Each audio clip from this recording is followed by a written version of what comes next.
എല്ലാവർക്കും SR കറിവെഡിലേക്ക് സ്വാഗതം. Prawns തൊക്ക് പത്തിരിയുടെ കൂടെ, ഇടിയപ്പത്തിന്റെ കൂടെ, ചോറിന്റെ കൂടെയൊക്കെ കൂട്ടി കഴിക്കാൻ അടിപൊളി ടേസ്റ്റാണ്.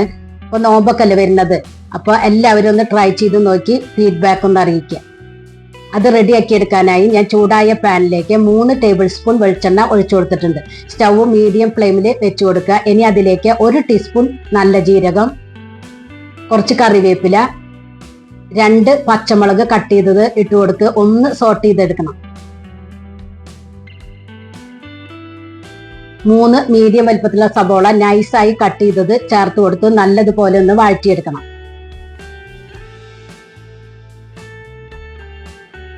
സബോള കളർ ചേഞ്ച് ആവുന്നത് വരെ ഇളക്കി കൊടുക്കുക. ഇനി ഇതിലേക്ക് 1 ടീസ്പൂൺ ജിഞ്ചർ ഗാർലിക് പേസ്റ്റ് ചേർത്ത് കൊടുക്കണം. കൂടെ തന്നെ 2 തക്കാളി ചെറുതായി കട്ട് ചെയ്തത് ഇട്ട് കൊടുക്കാം. തക്കാളി നല്ലതുപോലെ വെന്ത് കിട്ടണം, അതിനായി മൂടി വെച്ച് കൊടുക്കണം. ഇപ്പൊ തക്കാളി നല്ലതുപോലെ കുക്കായി കിട്ടിയിട്ടുണ്ട്. എന്നിട്ട് തവി വെച്ച് ഒന്ന് ഇതുപോലെ ഒന്ന് ഉടച്ചു കൊടുക്കാം.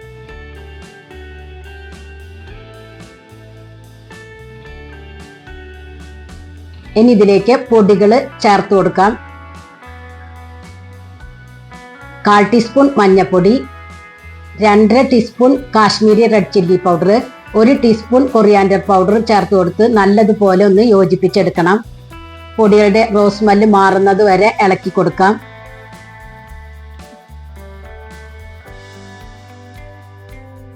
ഇനി ഇതിലേക്ക് കറിക്ക് ആവശ്യമുള്ള ഉപ്പും ചേർത്ത് കൊടുക്കാം. കൂടെ തന്നെ 1/2 കിലോ ചെമ്മീനാണ് ഞാൻ എടുത്തിരിക്കുന്നത്. കുറച്ച് വലിയ ചെമ്മീനാണ് എടുത്തത്. അത് ഇതിലേക്ക് ഇട്ട് കൊടുത്ത് നല്ലതുപോലെ ഒന്ന് മിക്സ് ചെയ്തെടുക്കണം.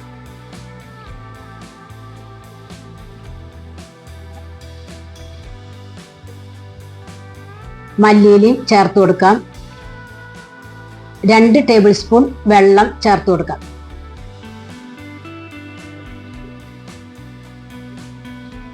എന്നിട്ട് യോജിപ്പിച്ചതിന് ശേഷം മൂടി വെച്ച് മീഡിയം ഫ്ലെയിമിൽ കുക്ക് ചെയ്യാം.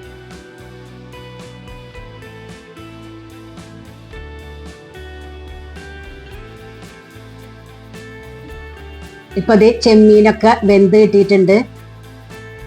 ഇനി ഇതൊന്ന് ഡ്രൈ ആക്കി എടുക്കണം. ഇതിലത്തെ വെള്ളമൊക്കെ ഒന്ന് വറ്റിച്ചെടുക്കുക. മൂടി തുറന്നു വെച്ചിട്ട് വേണം വറ്റിച്ചെടുക്കാന്.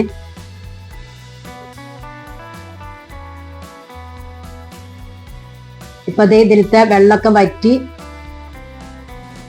കുഴമ്പ് പോലെ വന്നിട്ടുണ്ട്. ഈ ഒരു കൺസിസ്റ്റൻസിയാണ് വേണ്ടത്.